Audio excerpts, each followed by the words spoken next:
Bien, pues continuamos en Noticias 24. Vamos a hablar de lo que está pasando en la Convención Constitucional. Usted sabe que queda todavía trabajo de esta jornada. Mañana sábado termina con la discusión medioambiental y ya con eso el borrador de la Constitución está con los articulados listos. Luego se presenta en Antofagasta el día lunes y el trabajo de las tres comisiones, ¿no? Usted lo sabe. La Comisión de Armonización, la de Preámbulo y también, por supuesto, la de las normas transitorias. ¿Qué ha pasado con la convención en materia de salud? Se aprobó el Sistema Nacional de Salud, que está integrado por prestadores públicos y privados. Se desecha de alguna manera la polémica que excluía las clínicas con fines de lucro. Ahora, quedan dudas, por ejemplo. ¿Las ISAPRES seguirán existiendo en este nuevo modelo de salud? Estamos junto a Gonzalo Simón, presidente de la Asociación de ISAPRES, para hablar de este tema. Primero que nada, buenas tardes, bienvenido, gracias por estar acá junto a nosotros. Muchas gracias, Iván, por esta oportunidad de poder conversar en algunos minutos respecto a este tema importante que es la salud. Porque efectivamente había algunas dudas a propósito si iban a desaparecer o no los prestadores privados, ¿no? Y eso estuvo en el fragor de la discusión, queda despejado, es decir, clínicas privadas, hospitales incluso que puedan ser de esa característica, van a seguir existiendo, ¿no? Bueno, desde el punto de vista constitucional quedó la posibilidad de que así suceda. Desde el punto de vista de cómo se va a poner en práctica, va a depender de cómo se diseñen y se tramiten las leyes que tienen que finalmente echar a andar el nuevo sistema de salud. Ya, ustedes como ISAPRES, naturalmente, al igual que otros rubros que están siendo redibujados, han ido mirando, por supuesto, el trabajo de la Convención. Primero, antes de entrar en materia de si van a seguir la ISAPRE o no y en qué características, ¿cómo han visto el trabajo de la Convención Constitucional hasta ahora, cuando estamos entrando ya en la tierra derecha, ¿no? Quedan plenarios de hoy día, de mañana y ya luego son las comisiones descritas? En términos generales nosotros no podemos hablar, nuestra mirada tiene que ver exclusivamente con el tema de salud. Respecto al tema de salud, nuestras emociones, por decirlo en este momento, son de desilusión y de preocupación. Desilusión y preocupación. ¿Por qué? ¿Por qué estamos desilusionados primero? Porque efectivamente Chile necesita una gran reforma de salud. El 90%, sobre el 90% de la población cree que hay que hacer un gran cambio de salud. Y sobre el 80% de la población entiende que ese cambio de salud tiene que comenzar por FONASA, por el sistema público de salud, que es lo primero que hay que mejorar. ¿Para mejorar qué cosa? El acceso a atenciones. Y lo que vemos es que en la propuesta que está hoy día planteada por la constituyente, que está en el borrador de la Constitución, no habla nada respecto de modificaciones que uno diga vamos a avanzar en el sector público. Lo único que aparece es que las personas ya no van a poder tener la opción de elegir entre el sector público y privado de aseguramiento, de previsión en salud. Ahora, no van a poder elegir en términos de su 7% de cotización que va a ir a un sistema público, pero efectivamente, al no terminarse con la provisión privada también de servicios de salud, eso no quiere decir que la gente no pueda ir a atenderse en el sector privado. Probablemente va a tener que pagar adicionalmente por aquello. Hoy día la gente puede elegir entre FONASA, cuestión que hace 15 millones de chilenos, o ISAPRES, que hacen, corríjame usted, 3 millones o algo por el estilo, ¿no? Esa es más o menos la proporción. Entonces, para muchos ha sido lo lógico. Vamos a ver o no, o sea, reforzar lo público, que es donde se atiende el gran porcentaje de la población chilena, más allá de lo privado. Entonces, le repito, ¿por qué esta sensación de tristeza y desilusión, como usted lo define? Porque lo que vemos es que lo que tiene que corregirse es precisamente el sector público. Es ahí donde existen los mayores problemas de tiempos de espera y de calidad en la atención, oportunidad y calidad en la atención. Y como decía anteriormente, no vemos que haya una modificación, no vemos que en la propia artículo 14, que es el que está tomando el tema de la salud, indique que tiene que haber una modificación en el sector público. Como digo, lo único que indica es que ya las personas en materia de seguridad social en salud no pueden tener la opción de elegir y por lo tanto, tal como tú indicabas, su 7% tiene que destinarse exclusivamente al sector público. Hay un sistema público de salud. A un sistema público. Un sistema público. Perdón, en otros países de primer mundo también. O sea, no es una cosa que uno vaya a decir esta es una estatización característica de países del tercer mundo. No, hay países donde hay un sistema público de salud fortalecido, en Europa, en fin, también lo hay en Oceanía. No es una cosa tan extraña, muy por el contrario. Normalmente los sistemas públicos son bastante poderosos y evidentemente se garantiza una cierta prestación de derechos y servicios de salud y sobre eso hay seguros privados, ¿no? Que son complementarios, que es más o menos lo que uno pensaría que va a ocurrir acá también. No sabemos. La verdad es que la segunda parte, en lo que tú indicas respecto de qué es lo que va a suceder a futuro con los seguros complementarios, es algo que dependerá de cómo se constituya el Sistema Nacional de Salud y cómo queden las normas de funcionamiento de los seguros. Y esa es otra área. Lo importante aquí es cómo va a funcionar el sistema previsional en salud. Y en ese sentido, ahí se está produciendo una modificación. Y esa modificación significa que el monopolio estatal es aquel que se va a hacer cargo no de los 15 millones, tal como tú bien indicabas hace un momento, sino que ahora de alrededor de 19 millones de personas. Claro. La pregunta es, ¿por qué podemos esperar que si hoy día ese sistema público tiene problemas de oportunidad, tiene problemas de calidad en la atención, tiene problemas de acceso, por lo tanto, a atención de salud, con esta nueva modificación, que significa hacerse cargo de la población completa, ahora sí va a poder mejorar? ¿Por qué el fin de las ISAPRES significa el mejoramiento del FONASA? Ya lo dijo Gonzalo, el fin de las ISAPRES. En el diseño que está hoy día en el borrador de Constitución, en opinión de usted preside la Asociación de ISAPRES, ¿desaparecen estas instituciones? Dentro de la Seguridad Social desaparecen porque es muy claro el artículo que lo que dice es que la cotización legal, lo que las personas se entiende. Hoy día yo tengo mi 7% y yo veo si voy a una ISAPRE o si voy a FONASA. Normalmente, y es bastante atendible, ¿no?, la gente que tiene mejores rentas está en ISAPRE, porque tiene prestadores privados y evidentemente hay menos lista de espera y todo lo demás. Pero el grueso de la población no tiene la opción de elegir, ¿no? Y ahí también es interesante ver si ustedes como actores privados de la salud también han hecho un mea culpa de por qué se llega a este estado de cosas.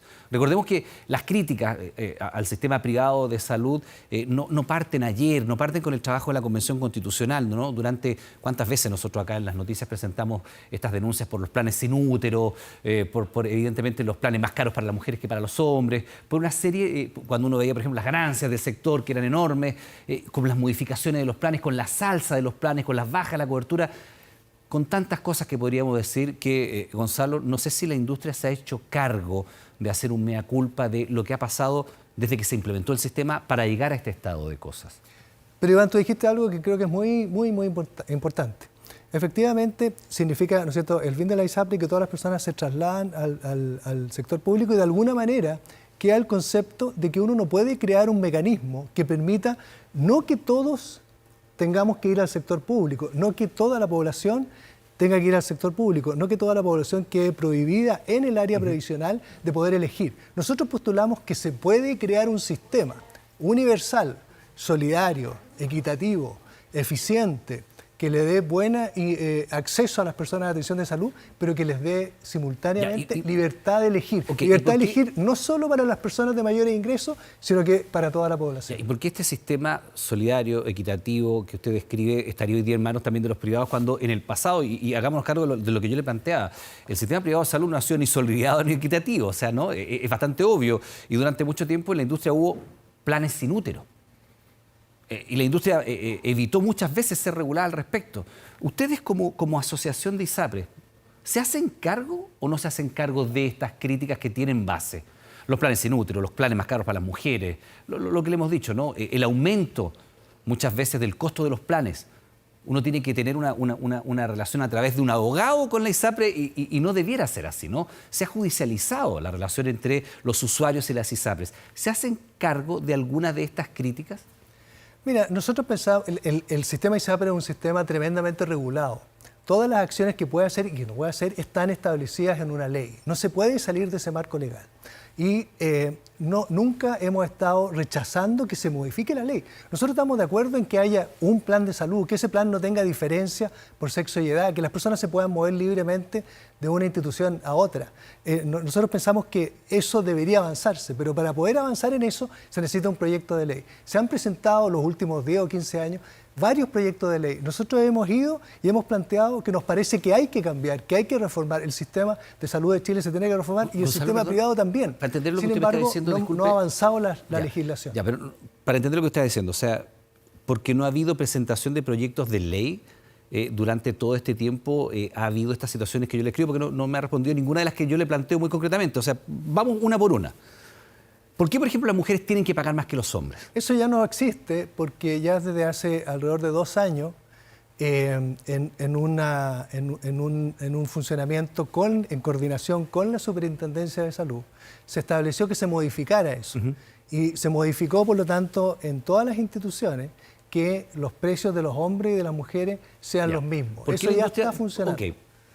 Hace 2 años. ¿Por qué la industria tuvo durante... En concordancia con la superintendencia por es muy supuesto. importante. ¿Por qué durante tanto tiempo la industria tuvo los planes sin útero? Porque evidentemente, claro, uno podría decir, nadie nos obliga a actuar más allá de este marco legal, por supuesto. Y les da la posibilidad legal de que la industria dijera, usted es mujer, le voy a cobrar más o le cubro todo menos todo lo asociado al embarazo. Entonces es un plan sin útero. ¿Por qué las ISAPRES hacían eso? Porque en algún momento hubo el espacio, digamos, para que hubiera mujeres que decían, yo no tengo la decisión, tal como hoy día lo siguen haciendo, de no partir con la maternidad todavía. ¿No es una mala práctica?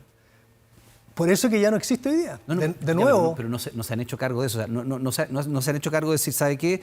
A lo mejor durante décadas tuvimos esta mala práctica, hoy día reconocemos que no estuvo bien hacer aquello y tenemos una mirada distinta. Bueno, se corrigió en la práctica el hecho de que ya las mujeres no tienen diferencia de precio, el hecho de que no existen planes que no tengan cobertura maternidad absolutamente normal, significa hacerse cargo y significa ponerlo en práctica y modificar la situación. Ya, las preexistencias, el estar cautivo de una ISAPRE.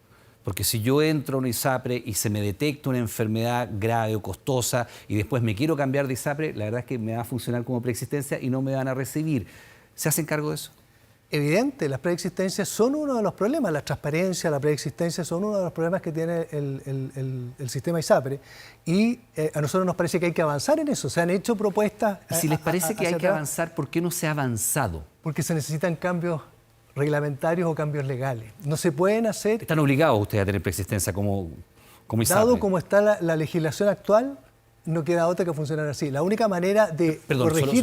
Solo para entenderlo, usted me está diciendo que legalmente las ISAPRES están obligadas a tener preexistencias o económicamente no es una buena idea no tenerlas. Dada la ley que hoy día existe, no permite que las ISAPRES puedan avanzar en eso cuando sí se puede. ¿Y cómo se puede? Creando un fondo de compensación, que nosotros hemos venido planteando por años. Creemos un fondo de compensación y a través de ese fondo de compensación le permitimos a todas las personas que tienen o no tienen enfermedades puedan moverse de una institución a otra. Se puede.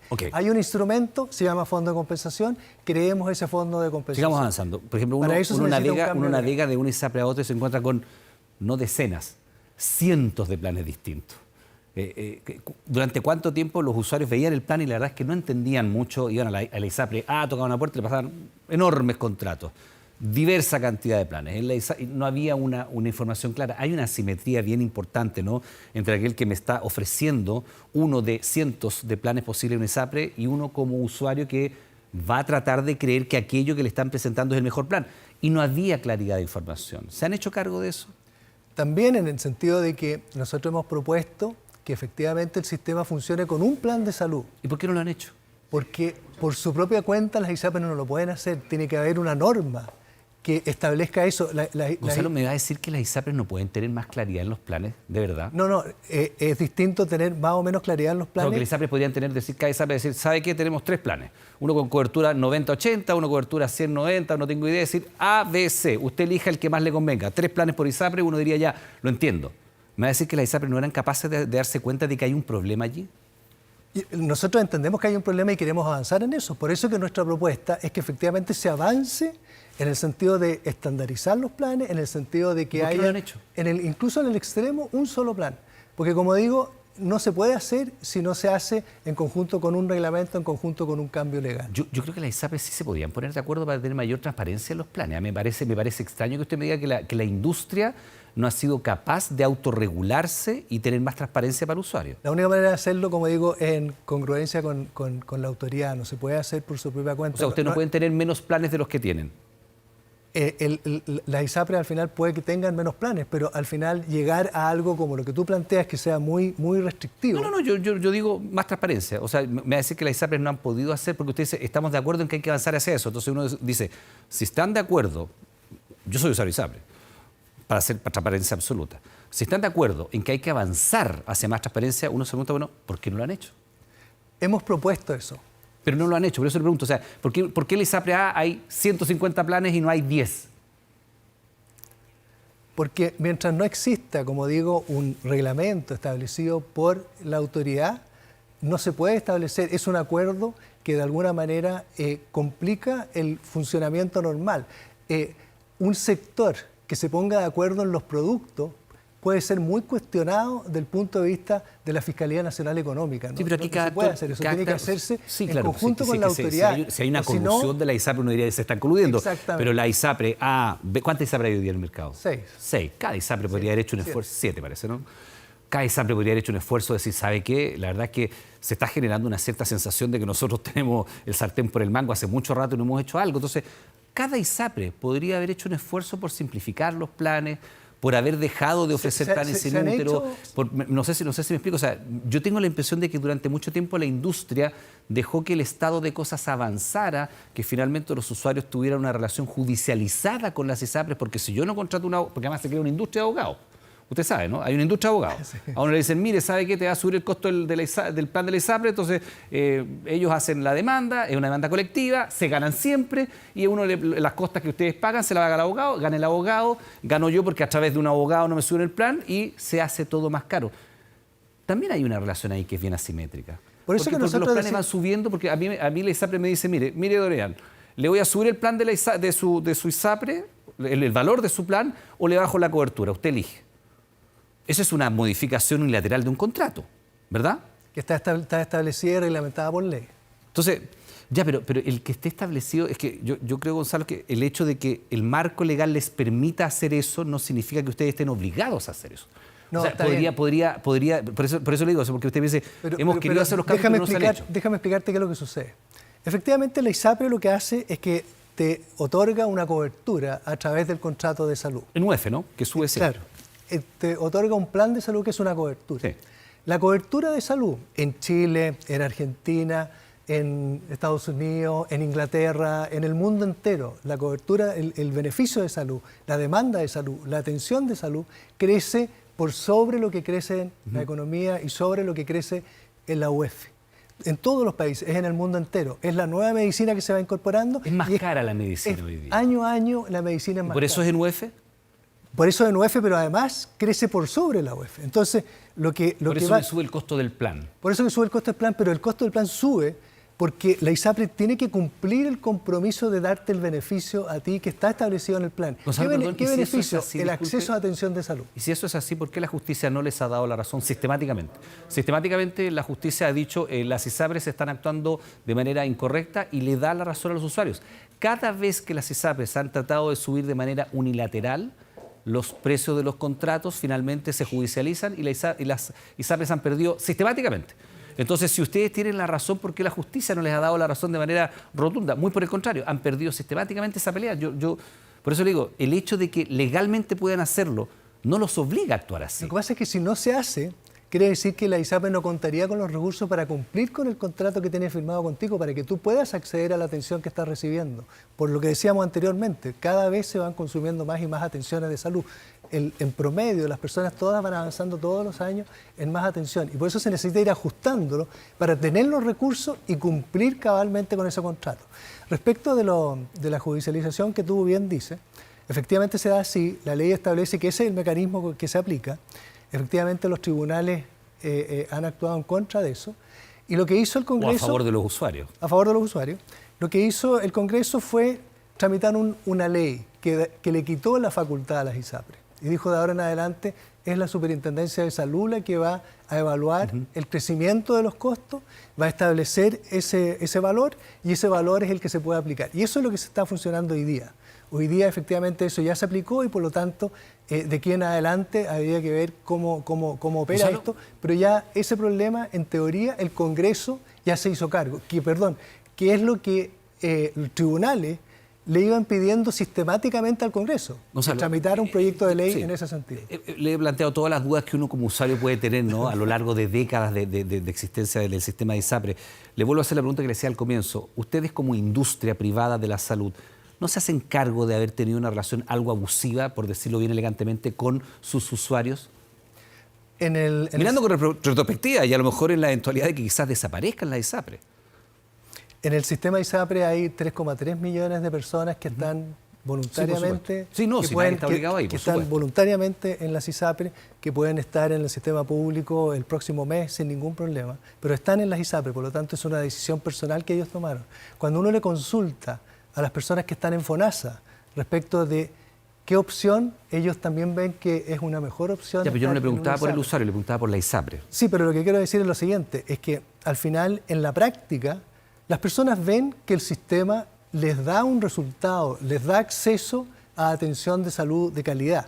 Yo diría que el pecado que hemos tenido como ISAPRE es que quizás no hemos empujado con la suficiente fuerza las modificaciones de los reglamentos y de las leyes que se necesitan para hacerse cargo de esto. Gonzalo, yo por eso le planteo la pregunta más de una vez. Sí, por eso le preguntaba más de una vez, porque evidentemente si la gente pudiera optar de pagar un bono, tener una ISAPRE y que si a uno le tienen que hacer un escáner, se lo hagan inmediato y no en 3 meses más, yo le garantizo que los otros 15 millones de chilenos también estarían en ISAPRE.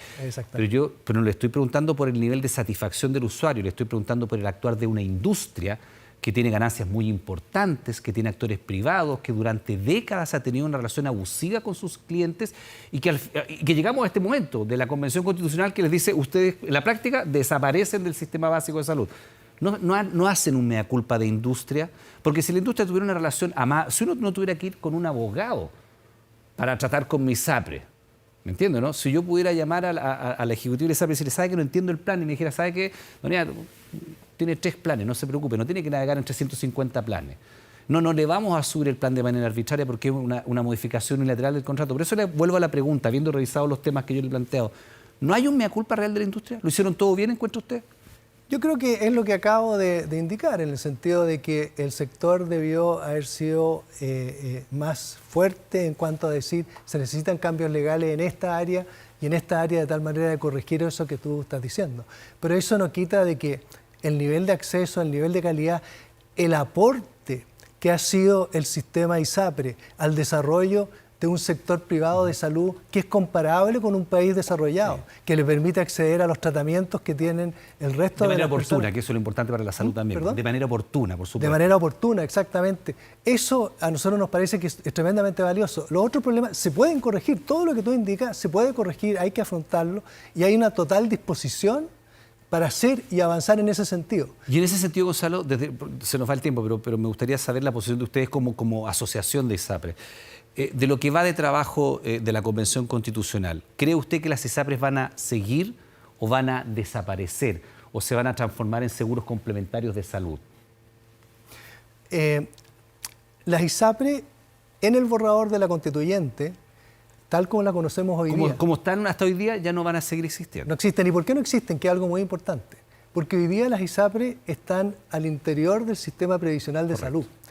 Eso, en el marco de lo que propone la Constituyente, ya no puede seguir. Por lo tanto, las ISAPRES como la conocemos hoy día, en ese marco ya no existen. ¿Y van a seguir como seguros complementarios? Eso está por verse, en el sentido de que las ISAPRES, como digo, son parte de la parte previsional. Los seguros son un sector paralelo, que tiene otras normas y que funciona de otra manera. De hecho, hoy día es imposible anticipar qué es lo que va a suceder con eso, porque la única manera es conocer cómo va a ser el Sistema Nacional de Salud, cuáles son las condiciones para las cuales va a operar y cuáles van a ser las normas que van a existir para la oferta de seguros que complementen o suplementen el Sistema Nacional. ¿Usted diría que de aprobarse el texto constitucional tal cual está presentado, las empresas que conocemos como ISAPRE van a desaparecer? Así es. Y por lo tanto, las personas que están en ISAPRE quedan todas obligadas a irse al sistema público. Las personas que tienen enfermedades hoy día dentro del sistema ISAPRE tienen la obligación de trasladarse al sistema público y esperamos que el sistema público, si se da ese escenario, tome todas las providencias de tal manera de que esas personas puedan seguir adelante con un tratamiento adecuado. Bueno, están las normas transitorias para hacer el tránsito, como el nombre lo indica, desde un sistema al otro. Gonzalo Simón, presidente de la Asociación de ISAPRE, le quiero dar las gracias por haber estado esta tarde junto a nosotros acá en el canal 24. Muy amable. Muchas gracias, Iván. Que esté muy bien. Muchas gracias.